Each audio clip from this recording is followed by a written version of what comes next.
So suppose you were set to make, a base salary of about $10.7 million this year. Now, if your buddies were to ask you about your job and say, hey, how would you describe your job? You wouldn't say, boy, my job sucks. I mean, you'd say, hey, there's a lot worse ways to make a living in this world. There's a lot of people living suckier than I am. Or as one of my old radio bosses used to put it sure does beat going down a mine shaft with a flashlight for a living. I mean, there's a lot you could do for $10.7 million in base salary, not even counting incentives, and a lot of it, as I think about it, is pretty fun.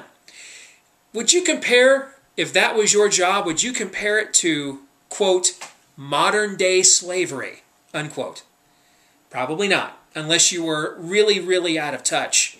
Well, Patrick Ewing called, and he thinks that's exactly what Minnesota Vikings running back Adrian Peterson is. In a recent interview that he did with Yahoo Sports, Adrian Peterson compared his treatment by the NFL to, quote, modern-day slavery, unquote.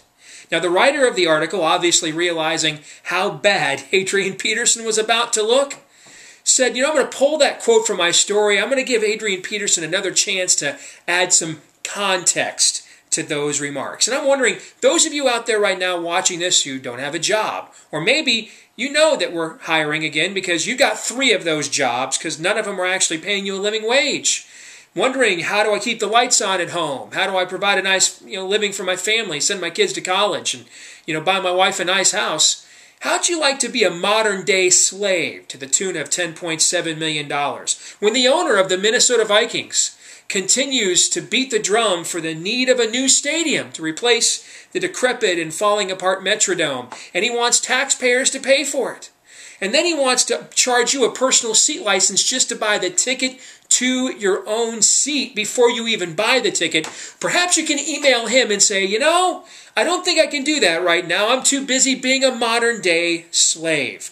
Between the NFL Players Association telling youngsters this week, don't show up to the draft, don't show up to the equivalent of your own graduation, the biggest day of your life up to this point, don't show up, and now Adrian Peterson saying he feels like a, quote, modern-day slave.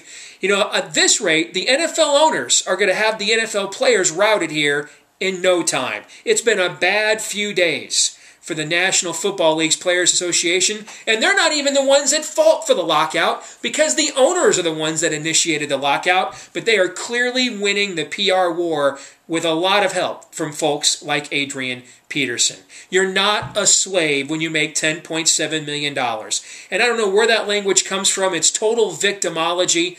It reminds me of Barry Bonds used to talk about he felt like a slave back in the day when he was making $15 million a year for the San Francisco Giants. Well, I'll tell you this much.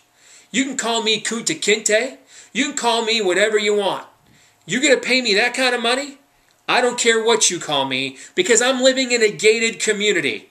And I can't hear you from inside the thick walls to my mansion. Bring it on. You know what? For $10 million a year, I'm your Huckleberry. I don't make nearly that much. If you're in the comment sections to a lot of blogs, I've been called a lot worse. Hey, thanks for tuning in here to SteveDeace.com. Don't forget you can email us, steve@stevedeace.com. Check us out on Facebook, also Twitter. Steve_Deace is how you can find us. And if you want us to maybe have a video blog about a question or a topic you'd like us to address, send it along, steve@stevedeace.com. God bless.